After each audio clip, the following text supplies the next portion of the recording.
Hello दोस्तों, एक बार फिर से स्वागत है आपका अपने यूट्यूब चैनल एन एग्ज़ाम में। इस वीडियो में हम नवोदय विद्यालय समिति में जो नॉन टीचिंग स्टाफ की वैकेंसीज़ हैं, तो इसमें देखेंगे हम कि कैसे आपका जो है वो सिलेक्शन होगा, मोड ऑफ सिलेक्शन क्या है और कौन कौन इसे अप्लाई कर सकता है। तो कंप्लीट डिटेल जानेंगे। तो एंड तक वीडियो के बने रहिएगा और वीडियो पसंद आए तो इसे लाइक शेयर और चैनल को सब्सक्राइब जरूर कीजिएगा इस एग्ज़ाम की पूरी प्रिपरेशन के लिए। तो नवोदय विद्यालय समिति में जो नॉन टीचिंग स्टाफ की वैकेंसीज़ आई हैं, तो सबसे पहले तो हम वैकेंसीज़ देख लेते हैं कि कितनी कितनी जो है वो वैकेंसीज़ हैं। तो सबसे पहले अगर हम फीमेल स्टाफ नर्स की बात करें तो इसकी जो टोटल वैकेंसीज़ हैं वो 121 यहाँ पर निकाली गई हैं। आगे बात करते हैं असिस्टेंट एएसओ की, जिसे हम बोलते हैं असिस्टेंट सेक्शन ऑफिसर की 5 वैकेंसीज़ हैं। ऑडिट असिस्टेंट्स की 12 वैकेंसीज़ हैं टोटल। जूनियर ट्रांसलेशन ऑफिसर की 4 वैकेंसीज़ हैं। लीगल असिस्टेंट की अगर हम बात करते हैं तो लीगल असिस्टेंट की 1 वैकेंसी है। स्टेनोग्राफर की यहाँ पर 23 वैकेंसीज निकाली गई हैं। कंप्यूटर ऑपरेटर की भी 2 वैकेंसीज हैं। केटरिंग सुपरवाइजर की 78 वैकेंसीज हैं। Junior secretariat assistant group C की, जो कि हेडक्वार्टर कैडर का होगा, इसके अंदर टोटल 21 वैकेंसीज हैं। और जूनियर सेक्रेटेरिएट असिस्टेंट जो कि JNV कैडर का होगा, यहाँ पर 360 वैकेंसीज हैं। यानी कि हेडक्वार्टर में आपके पास 21 वैकेंसीज हैं और JNV कैडर में आपके पास 360 वैकेंसीज हैं। इलेक्ट्रीशियन कम प्लम्बर की बात करें तो 128 वैकेंसीज हैं। लैब अटेंडेंट की अगर हम बात करते हैं तो 161 वैकेंसीज यहाँ पर निकाली गई है। मैस हेल्पर की अगर बात करते हैं तो 442 सबसे ज़्यादा वैकेंसीज मैस हेल्पर की हैं। ठीक है, उसके बाद अगर हम बात करते हैं मल्टीटास्किंग स्टाफ की, तो यहाँ पर टोटल नंबर ऑफ वैकेंसीज कितनी है, 19 यहाँ पर आउट की गई है। तो सबसे ज़्यादा जो वैकेंसीज हैं वो मैथ्स हेल्पर में हैं, उसके बाद जूनियर सेक्रेटरीट असिस्टेंट में हैं, देन आपका इलेक्ट्रिशियन कम प्लम्बर हो गया, लैब अटेंडेंट हो गया और स्टाफ नर्स हो गया। अब बात करते हैं कि कौन कौन इसे अप्लाई कर सकता है। तो हर एक कैंडिडेट के लिए यहाँ पर जो है वो डिज़ायरेबल क्वालिफिकेशन रखी गई है। हर एक कैंडिडेट अपनी पोस्ट के हिसाब से अप्लाई कर सकता है, चाहे वो ग्रेजुएशन हो, चाहे वो +2 वाला हो, चाहे वो 10वीं वाला हो, जो आपने 10वीं कर रखी है, 12वीं कर रखी है, ग्रेजुएशन कर रखी है, मास्टर्स कर रखी है। तो हर एक के लिए वैकेंसीज यहाँ पर निकाली गई है। जैसे फीमेल स्टाफ नर्स की अगर बात करते हैं तो यहाँ पर BSc मांगी गई है नर्सिंग में। ठीक है ना, ये पूरी क्वालिफिकेशन है। BSc नर्सिंग में मांगी गई है, साथ ही साथ 2.5 ईयर का एक्सपीरियंस है यहाँ पर जो है वो मांगा गया है। आगे बात करते हैं जिसने ग्रेजुएशन, जिसमें बीटेक या फिर जैसे ग्रेजुएशन हो, असिस्टेंट सेक्शन ऑफिसर के लिए यहाँ पर बैचलर डिग्री मांगी गई है रिकग्नाइज यूनिवर्सिटी से और 3 साल का एक्सपीरियंस मांगा गया है। ऑडिट असिस्टेंट के लिए बीकॉम वालों के लिए यहाँ पर निकाली गई है, जो कि ऑडिट असिस्टेंट की है। 3 साल का एक्सपीरियंस इसके अंदर मांगा गया है। जूनियर ट्रांसलेट ऑफिसर जिनके पास मास्टर्स है वो इस वैकेंसीज को भर सकते हैं, जूनियर ट्रांसलेट ऑफिसर की, जो कि मास्टर्स जिन्होंने कर रखी है वो यहाँ पर अप्लाई कर सकते हैं। जिनके पास लॉ है, degree in law from a recognise university, वो लीगल असिस्टेंट की पोस्ट भर सकते हैं। साथ ही साथ 3 ईयर का एक्सपीरियंस यहाँ पर मांगा गया है और नॉलेज ऑफ कंप्यूटर और वर्किंग हिंदी इंग्लिश ये मांगा गया है।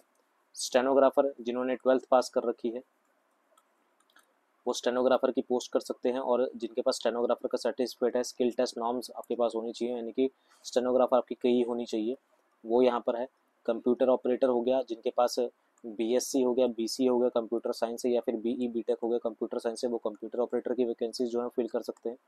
साथ ही साथ केटरिंग सुपरवाइजर की अगर बात करते हैं तो इसके लिए bachelor degree in hotel management वालों के लिए भी यहाँ पर निकाली गई है वैकेंसीज। वो केटरिंग सुपरवाइजर की वैकेंसीज जो है वो फिल कर सकते हैं। जूनियर सेक्रेटेरिएट असिस्टेंट है, जो कि हेडक्वार्टर कैडर का होगा, उसके लिए यहाँ पर +2 की वैकेंसीज यहाँ पर निकाली गई है, +2 बेस पे वैकेंसीज निकाली गई है। साथ ही साथ इसमें 30 वर्ड पर मिनट इंग्लिश की मांगी गई है, और या फिर 25 वर्ड पर मिनट हिंदी टाइपिंग आपके पास होनी चाहिए। या क्वालिफिकेशन क्या होनी चाहिए, passed +2 level of senior secondary from CBSE state board with secretarial practice and office management and vocational subject. ये साथ ही साथ कुछ डिजायरेबल है, तो +2 बेस पे भी वैकेंसीज यहाँ पर निकाली गई है। ये जूनियर सेक्रेटेरिएट JNV कैडर का, जिसके अंदर काफ़ी सारी पोस्ट हैं, यहाँ पर निकाली गई है। आगे बात करते हैं इलेक्ट्रीशियन कम प्लम्बर की, जिनके पास 10th है, ITI यहाँ पर होनी चाहिए और 2 साल का एक्सपीरियंस होना चाहिए।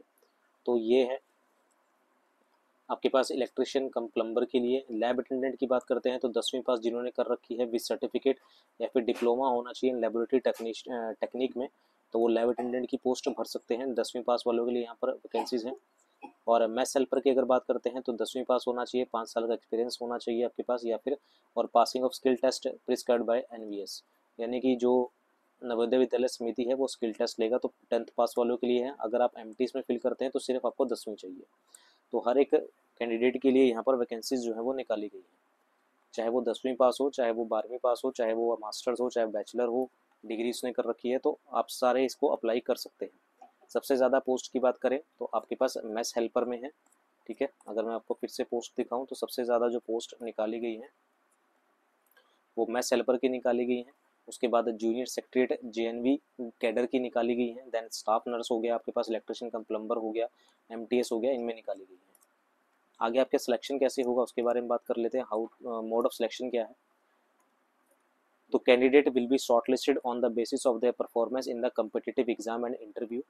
तो कम्पिटिटिव एग्जाम होगा और इंटरव्यू होगा put together for the post of legal assistant. तो ये बात हो रही है लीगल असिस्टेंट की, जो लीगल असिस्टेंट के लिए भरेंगे, जिनके लिए लॉ मांगी गई है, तो जो लीगल असिस्टेंट के लिए पोस्ट के लिए फिल करेंगे उनका कम्पिटिटिव एग्जाम होगा और इंटरव्यू होगा। The decision of the NVS about the mode of selection to this notified post and eligibility condition of the applicants for interview shall be final and binding, no correspondence will be entertain in this regard. आगे बात करते हैं। However in the case of female staff nurse की post होगी, assistant section officer की post होगी, audit assistant की post होगी, जूनियर ट्रांसलेशन की ऑफिसर की पोस्ट होगी, कंप्यूटर ऑपरेटर की पोस्ट होगी, केटरिंग सुपरवाइजर हो गया, लैब अटेंडेंट हो गया, या फिर एमटीएस की पोस्ट होगी। The selection of the post will be done on the performance of the candidate in the competitive exam only.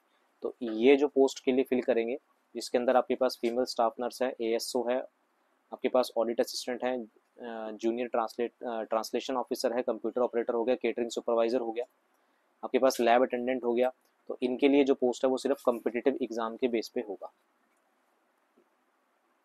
सिर्फ आपको कम्पिटिटिव एग्जाम देना होगा, उसके बेस पे कट ऑफ आएगी, देन उसमें सिलेक्शन हो जाएगा।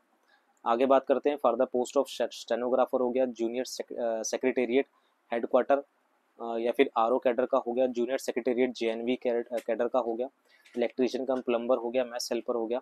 जो इन पोस्ट के लिए जो अप्लाई करेगा तो उन कैंडिडेट का जो सिलेक्शन होगा shortlist on the basis of competitive exam, उनका कम्पिटिटिव एग्जाम होगा, शॉर्टलिस्ट किए जाएंगे कैंडिडेट, उनको बुलाया जाएगा for the trade and skill test के लिए which will be qualifying in nature.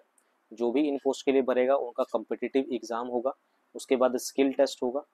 Skill test सिर्फ क्वालिफाइंग नेचर का होगा, carries no weightage. In case a candidate fail to qualify the trade and skill test the candidature would be rejected, उसका candidature reject हो जाएगा। Skill test and typing test, typewriting test for the post of stenographer and JSA will be assessed on PC यानी कि personal computers only. तो personal computer पे आपका ये test होगा। However, the mode of the selection, whichever so far, all the notified post will be the sole discretion of NVS and may be changed at any stage। तो जो legal post के लिए भरेंगे, legal assistant के लिए, उनका competitive exam होगा और इंटरव्यू होगा। जो बीच वाली पोस्ट के लिए भरेंगे, इन पोस्ट के लिए जो भरेगा, इन पोस्ट के लिए जो भरेगा उनका सिर्फ जो है कम्पिटिटिव एग्जाम के थ्रू सिलेक्शन होगा। और बाकी जो रहेगी एमटीएस हो गई, आपके पास इलेक्ट्रीशियन कम प्लम्बर हो गया, ये जूनियर सेक्रेटेरिएट जेएनवी कैडर हो गया और हेडक्वार्टर कैडर हो गया या स्टेनोग्राफर हो गया, इनका कम्पिटिटिव एग्जाम और स्किल टेस्ट दोनों होगा, उसके बेस पे सिलेक्शन होगा। तो ये सिलेक्शन क्राइटेरिया है, हर कैंडिडेट के लिए यहाँ पर वैकेंसीज निकाली गई हैं, तो अच्छा खासा मौका है। तो और साथ ही साथ इसकी जो लास्ट अप्लाई करने की जो लास्ट डेट है उसके बारे में बता दूं, तो लास्ट डेट जो है वो आपकी 7 तारीख है, यानी कि परसों इसकी लास्ट डेट है, 7/5/2024 ये लास्ट डेट है। तो जल्दी से जल्दी इस फॉर्म को फिल कर दीजिएगा। इस एग्ज़ाम की पूरी प्रिपरेशन के लिए चैनल के साथ बने रहिएगा। वीडियो पसंद आई तो इसे लाइक शेयर और चैनल को सब्सक्राइब जरूर कीजिएगा। अभी के लिए इतना ही, मिलते हैं अगले पार्ट में इसकी प्रिपरेशन के साथ। Thank you very much.